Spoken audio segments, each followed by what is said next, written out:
Lucas capítulo de número 17, versículo 11 em diante. A caminho de Jerusalém, Jesus passou pela divisa entre Samaria e Galiléia. Ao entrar num povoado, 10 leprosos dirigiram-se a ele. Ficaram a certa distância e gritaram em alta voz: Jesus, mestre, tem piedade de nós. Ao vê-los, ele disse: vão mostrar-se aos sacerdotes. E enquanto eles iam, foram purificados. Um deles, quando viu que estava curado, voltou louvando a Deus em alta voz. Prostrou-se aos pés de Jesus e lhe agradeceu. Este era samaritano. Jesus perguntou: não foram purificados todos os 10? Onde estão os outros 9? Não se achou nenhum que voltasse e desse louvor a Deus, a não ser este estrangeiro? Então ele lhe disse: levante-se e vá, a sua fé o salvou. Antes de começar a pregar hoje, eu queria dizer para vocês o seguinte: os milagres que estão registrados na Bíblia foram escolhidos a dedo. Foram escolhidos com muito cuidado para serem colocados aqui. Jesus fez muitos outros milagres que não estão relatados na Bíblia. Muitos outros. João, no capítulo 21, o Evangelho de João, capítulo 21, versículo 25, chega a dizer que Jesus fez tantos outros milagres que, se eles fossem relatados um por um, João, usando uma hipérbole, uma figura de linguagem, ele diz que nem no mundo inteiro haveria espaço suficiente para os livros que seriam escritos. Olha que coisa. Então, o pensamento é o seguinte: os milagres que estão aqui eles tiveram que ser analisados, pensados pelos escritores dos evangelhos. Qual que eu vou colocar? Eu fico imaginando Lucas, por exemplo, escrevendo o evangelho aqui. Vamos imaginar Lucas, que foi que escreveu esse evangelho. Ele está sentado, ele tem, como os escritores fazem, um monte de pedacinho de papel espalhado na mesa dele. Em cada um desses pedacinhos de papel ele tem um milagre escrito. Jesus fez isso, fez aquilo, fez aquilo, fez aquilo outro. E ele olha aquela multidão de coisas que Jesus fez em cada pedacinho de papel e ele diz: qual que eu vou colocar?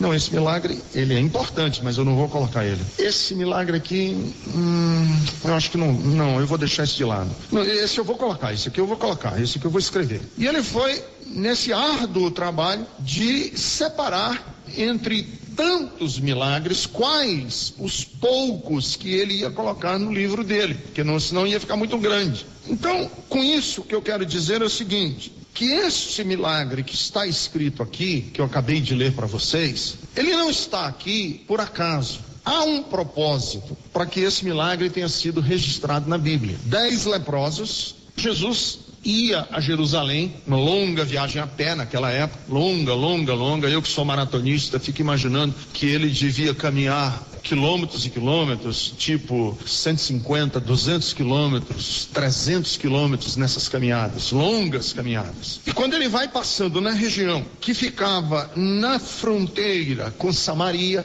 e aqueles que não conhecem a Bíblia bem, não conhecem bem a história bíblica, os samaritanos eram uma espécie de primos tortos dos judeus. Os judeus consideravam os samaritanos raça impura, vamos colocar assim.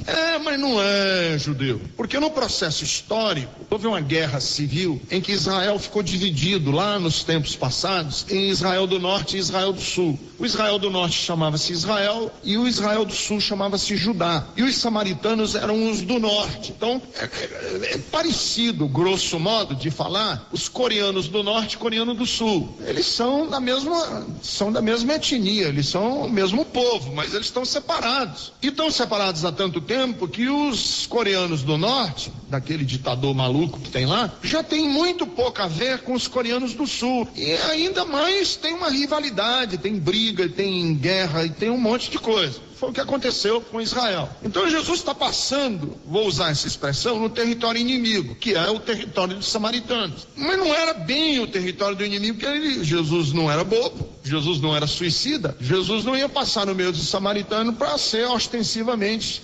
rejeitado pelos samaritanos. Então ele passa na fronteira. E no que ele passa na fronteira, 10 leprosos o viram ao longe, e de longe, porque leproso naquela época era uma doença estigmatizada, um leproso leproso se tinha uma noção da lepra, de que ela era muito mais contagiosa do que ela na verdade é. Então eles não podiam ter contato social, os leprosos não tinham contato social. Então à distância, porque eles não podiam chegar perto, à distância eles gritaram: Jesus, mestre, tem misericórdia, tem piedade de nós. E aí Jesus disse: vão mostrar-se aos sacerdotes. Que aqui é um outro detalhe também que muita gente não sabe, é que quem diagnosticava ou declarava curado o leproso não eram os médicos naquela época, eram os sacerdotes, porque a lepra tinha uma correlação muito profunda com o pecado, com maldição. Então quem dizia: você está limpo da lepra, era o sacerdote. Jesus disse: vá lá para o sacerdote apresentar-se,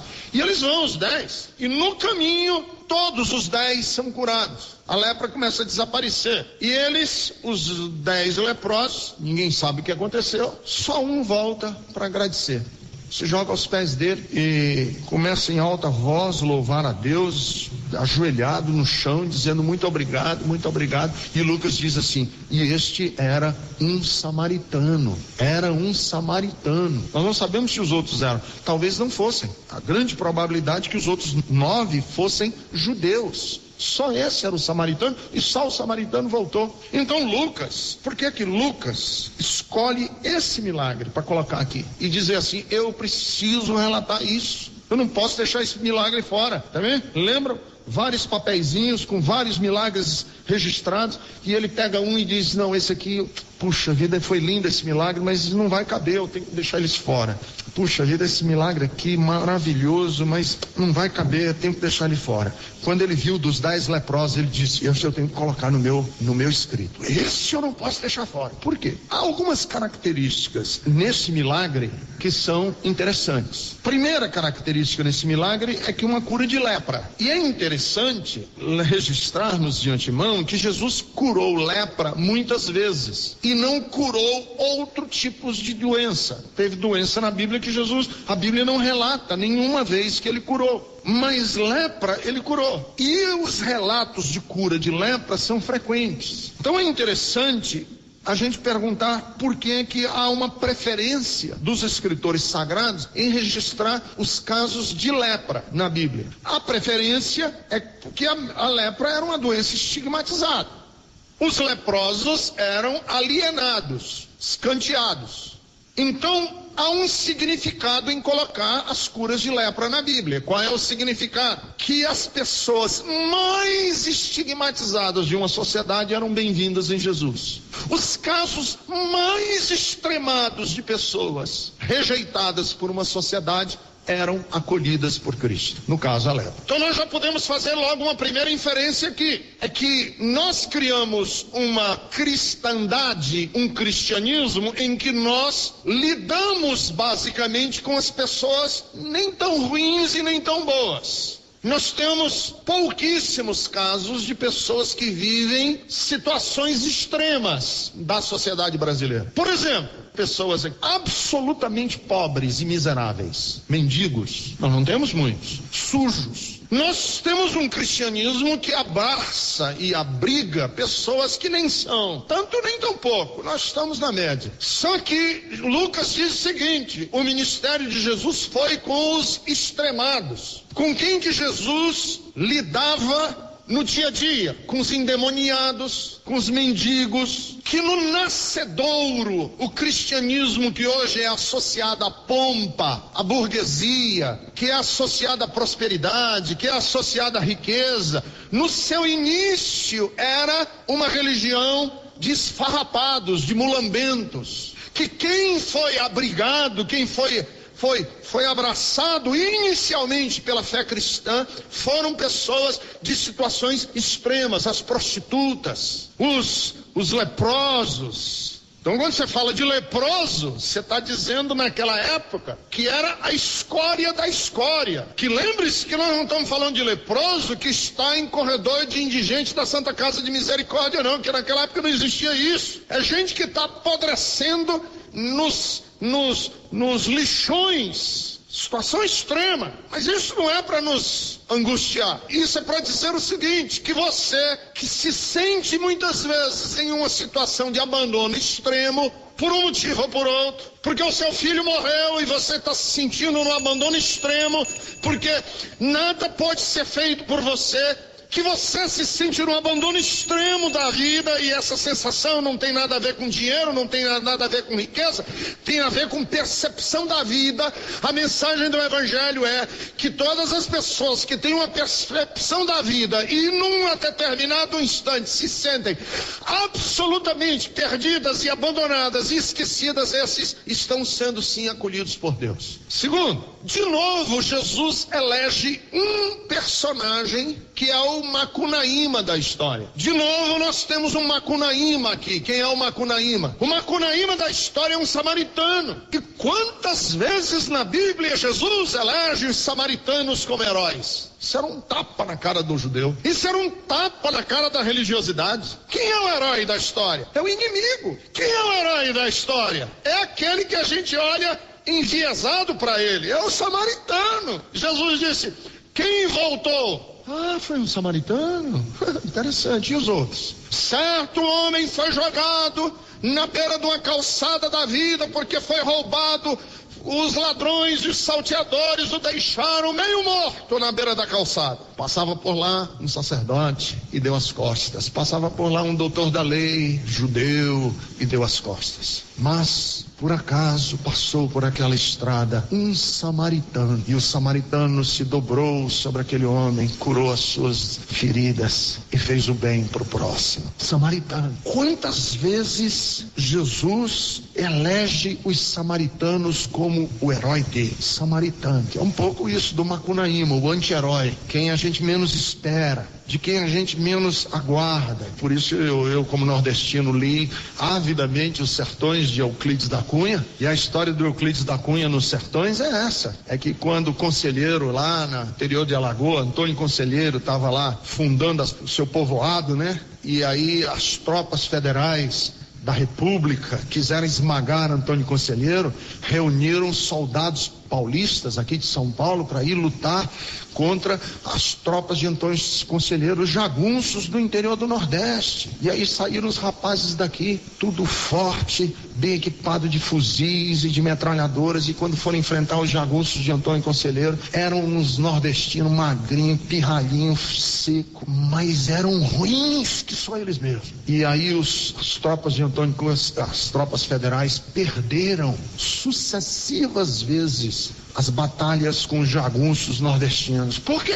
Porque eles nunca imaginaram que aqueles homens magrinhos, fraquinhos, com rosto cadavérico e os ossos saindo da face, fossem guerreiros destemidos como eles eram. Esse é o problema dos Estados Unidos lá no Iraque. Os americanos não conseguem conceber na cabeça deles que, com todo o aparato que eles têm bélico de trilhões e trilhões de dólares gastos com indústria bélica, chega lá em Bagdá, que é um favelão, e eles não conseguem ganhar a guerra. Conseguem esmagar a insurgência, não conseguem entender. Porque na nossa lógica humana, as categorias de poder, as categorias de dignidade, as categorias de força são bagunçadas. E Jesus está dizendo assim: vocês colocam os olhos em aquilo que vocês acham que é o padrão da beleza, do poder e da graça e da força e do destemor. E ele está num samaritano que vocês jamais imaginavam que poderia ter.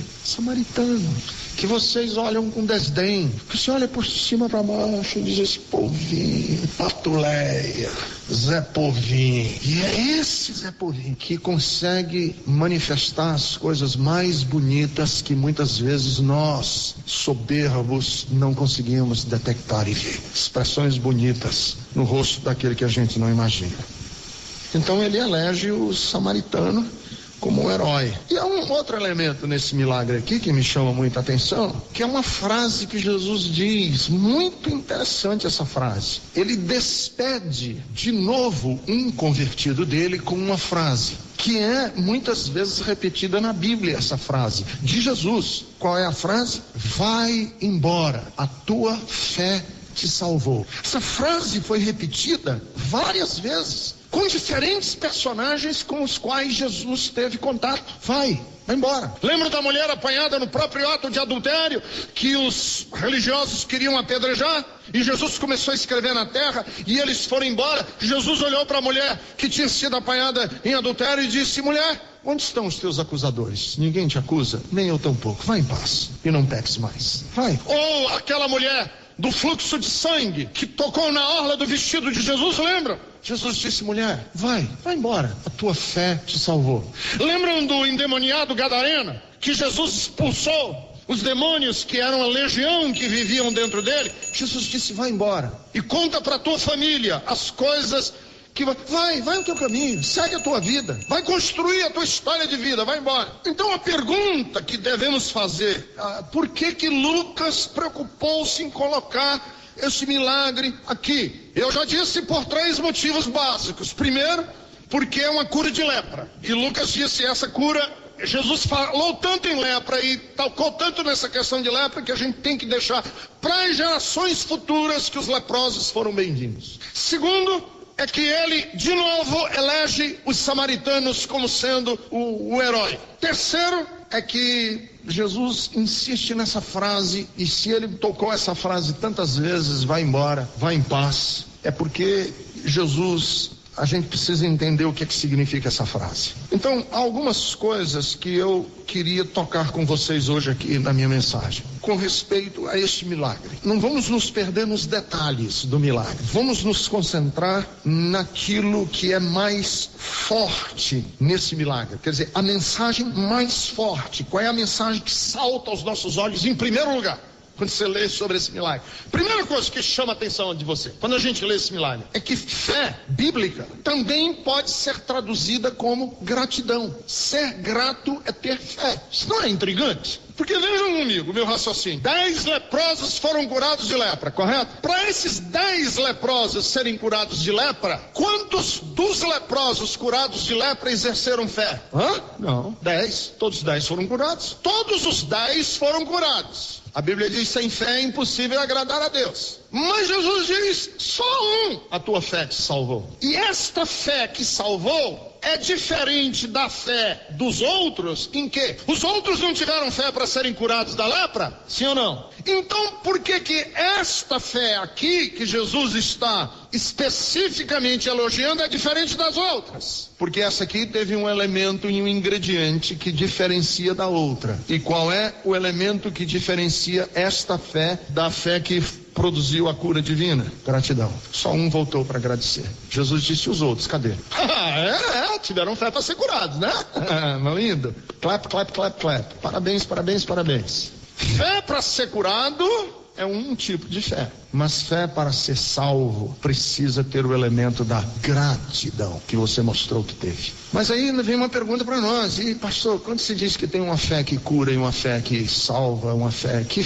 eu estou perdido nessa história. O que é fé? Nós não sabemos o que é fé. O que é fé? Fé, na minha opinião, é uma confiança no caráter de Deus. Fé é uma confiança no caráter de Deus. Quando Deus afirma alguma coisa, quando Ele revela alguma coisa, quando Deus expressa alguma coisa a respeito de si e eu confio, isso é fé. Então a fé bíblica produz em nós descanso. A fé bíblica não é eu acreditar que Deus pode fazer. A fé bíblica é uma confiança no caráter de um Deus, que o que está na minha dúvida não é se Ele pode ou não pode fazer, mas em quem Ele é. Por que esses 9 outros que foram curados não voltaram? 9 foram curados e nem voltaram para agradecer. Por quê? Porque eles acreditavam a respeito de Deus, e as expectativas que eles tinham a respeito de Deus e de Jesus eram o seguinte: Deus, você não fez mais do que a sua obrigação de Deus, corrigir os desníveis e as injustiças do mundo. Finalmente, hein, Jesus? Finalmente, hein? Você veio fazer o que a gente esperava que você fizesse: corrigir as injustiças. Afinal de contas, nós somos leprosos, estamos aqui passando fome, passando necessidade, partes do nosso corpo está se despregando da gente, nós estamos feridentos, nós estamos padecendo, ainda levamos pedrada dos meninos e ainda vivemos dentro de um cemitério.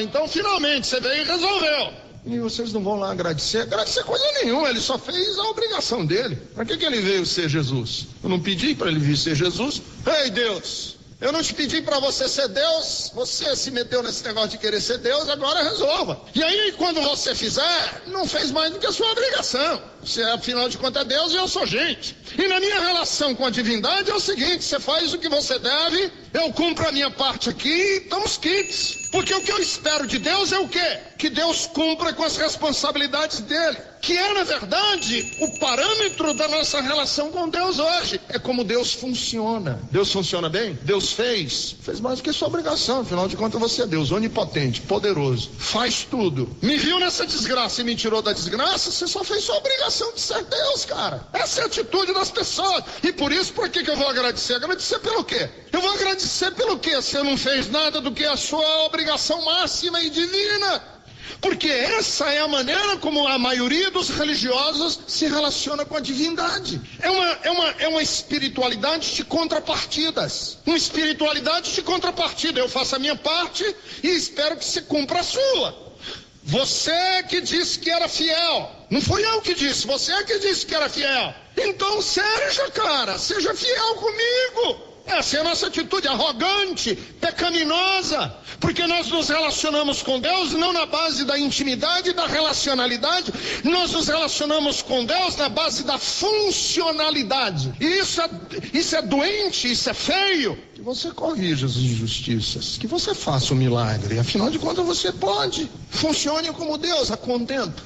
Eu ouvi uma música cantada pela Mercedes Sosa, grande cantora argentina, e a Mercedes Sosa cantou Gracias a la vida, porque você só é grato, você só consegue ser grato quando você libera o outro de obrigatoriedade. E você só consegue ser grato quando você se relaciona com o próximo, não na base da funcionalidade. Eu me relacionar com meu pai, não na base da funcionalidade, mas da intimidade. E o meu pai não é por obrigação que faz as coisas por mim e nem eu por ele. Quando relacionamentos se estabelecem sem funcionalidade, sem praticidade, e sim com intimidade, aí há a possibilidade de haver gratidão. Não há obrigatoriedade nenhuma de Deus, tudo é graça. E Deus não quer estabelecer relacionamentos conosco em que não haja gratidão, que se não houver gratidão, queridos, a nossa fé pode até produzir milagres de cura, mas ela não é a fé que Deus almejou se nós não aprendermos a sermos gratos pela vida, gratos por tudo que temos, porque é graça.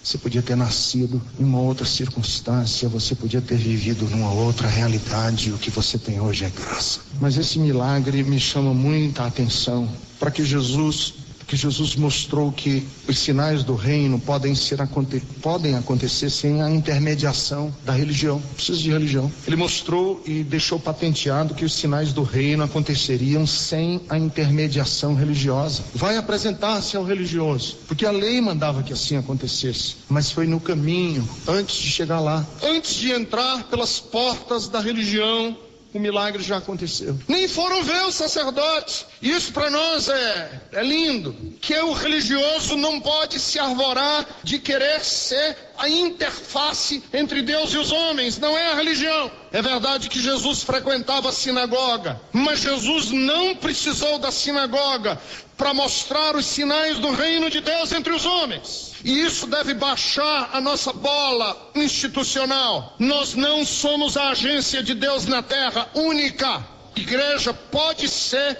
uma importante agência do reino de Deus, mas nunca seremos exclusivamente os únicos. Com os recentes escândalos que vêm abalando a comunidade evangélica brasileira, um atrás do outro, eu venho repetindo diversas vezes: eu não sou mais evangélico, não sou mais evangélico.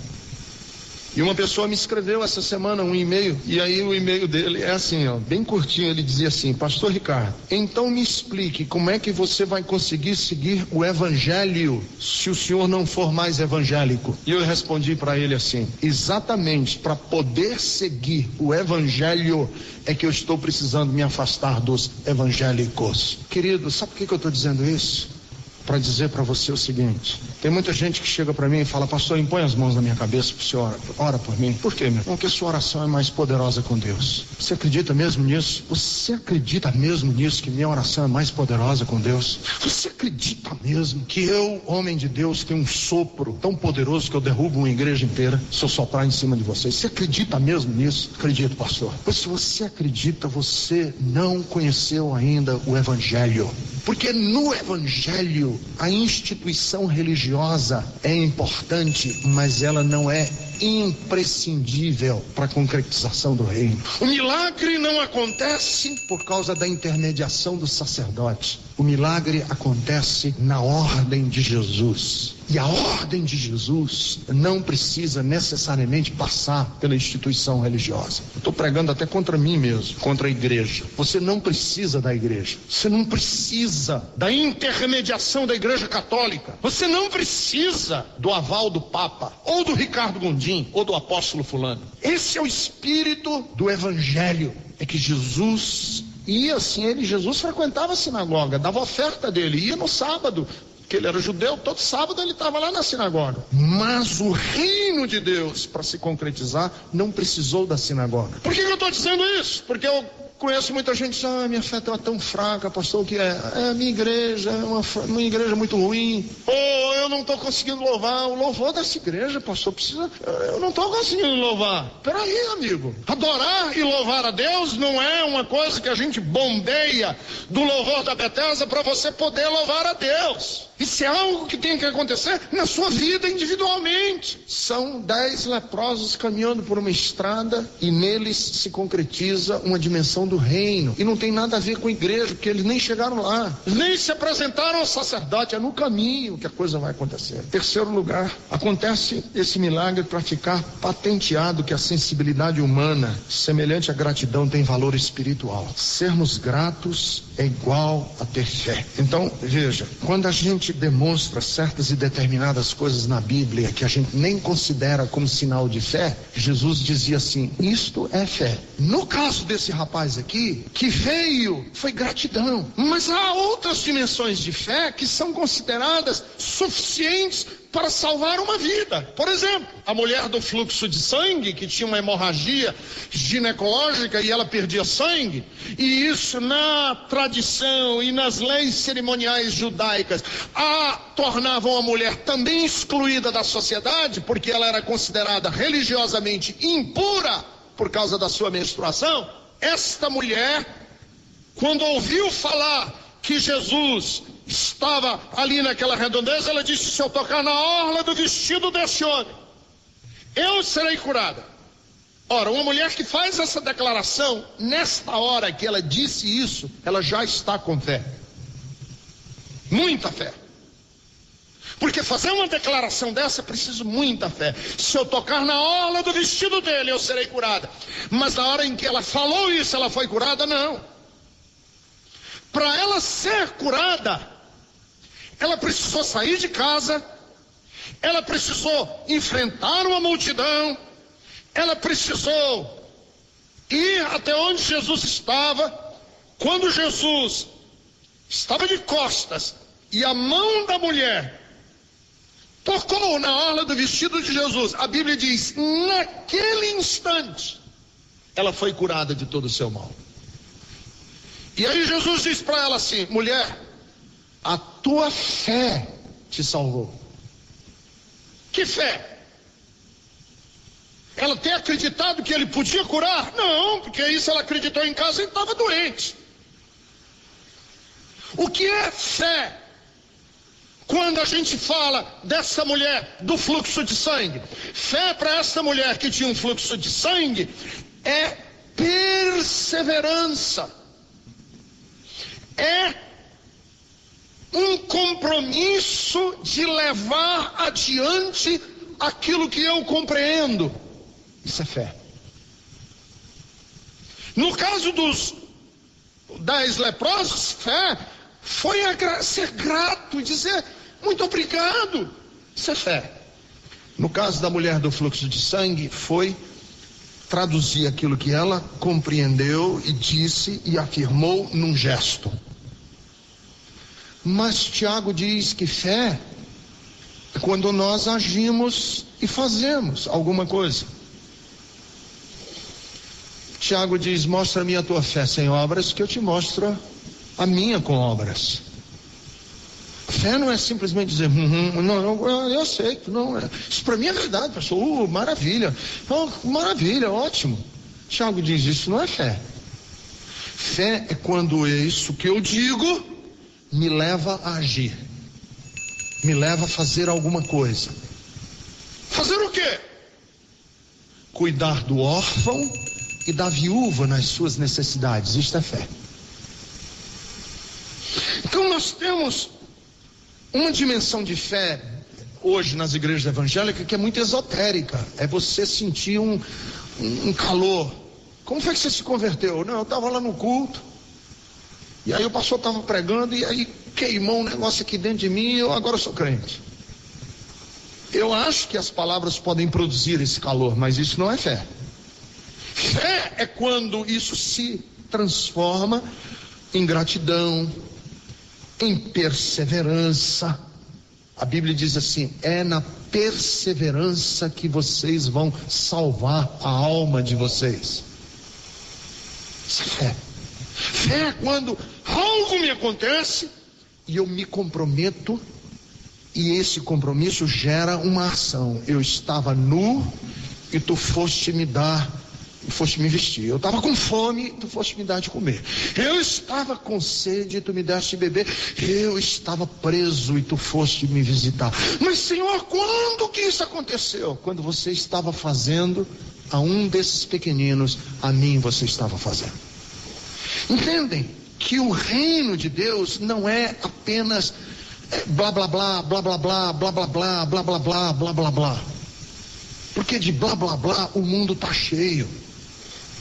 O reino de Deus é quando aquilo que a gente sabe, a gente consegue transformar em verdades bonitas, em coisas nobres.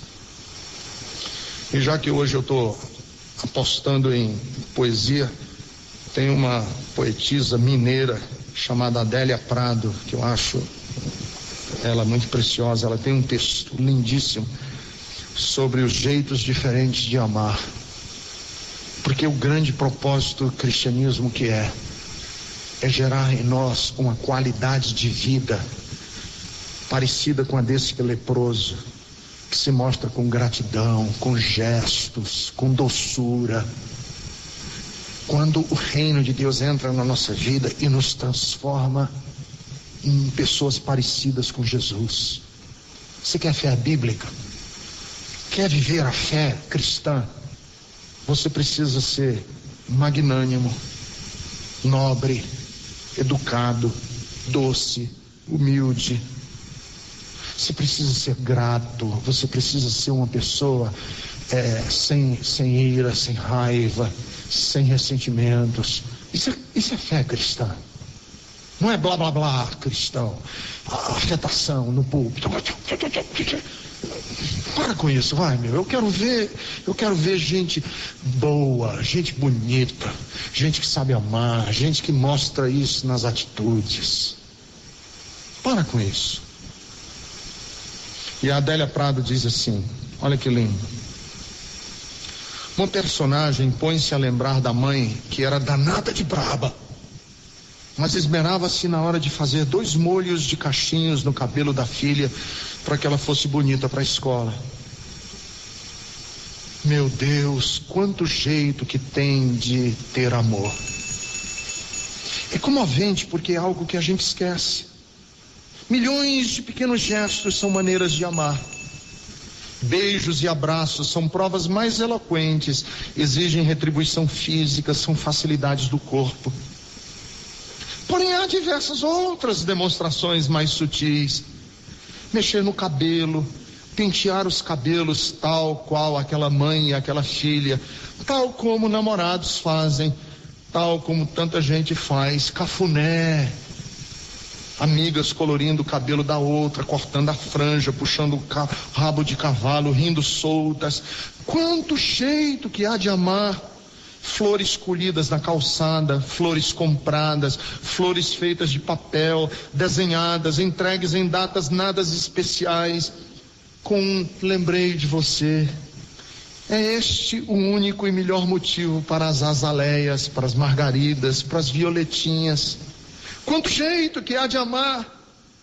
Um telefone para saber da saúde, uma oferta de carona, um elogio, um livro emprestado, uma carta respondida, uma mensagem pelo celular, repartir o que se tem, cuidado para não magoar, dizer a verdade quando ela é salutar e mentir, e sim, com carinho, se for para evitar feridas e dores desnecessárias. Quanto jeito que há de amar! Uma foto mantida ao alcance dos olhos, uma lembrança bem guardada, fazer o prato predileto de alguém, botar uma mesa bonita, levar o cachorro para passear, chamar para ver a lua, dar banho em quem não consegue fazê-lo, só ouvir os velhos, ouvir as crianças, ouvir os amigos, ouvir os parentes, ouvir.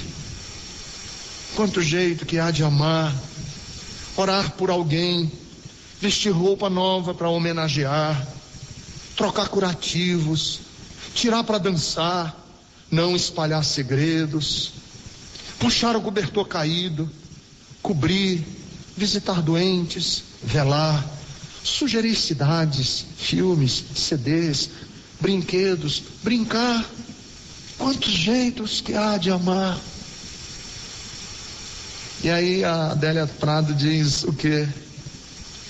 Que quando a gente acha jeitos de amar, nós estamos tendo fé.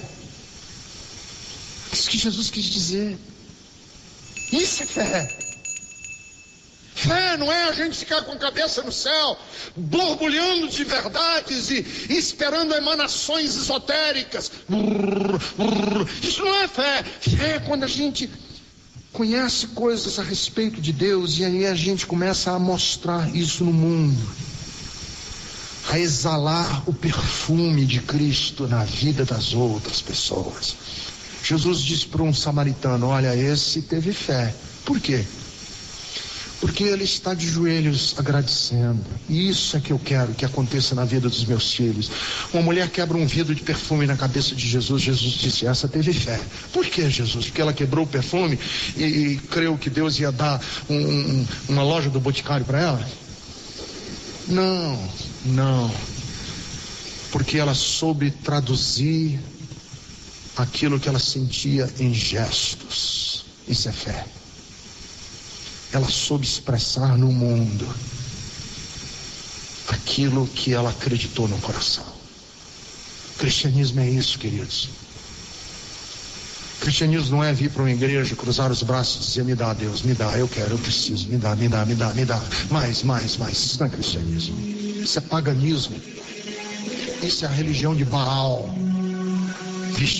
travestida de fé cristã. Verdadeiro cristianismo é quando eu digo: Deus, me ajuda a me comportar como se comportou esse mendigo leproso que viu graça e gratidão pela vida e disse: muito obrigado.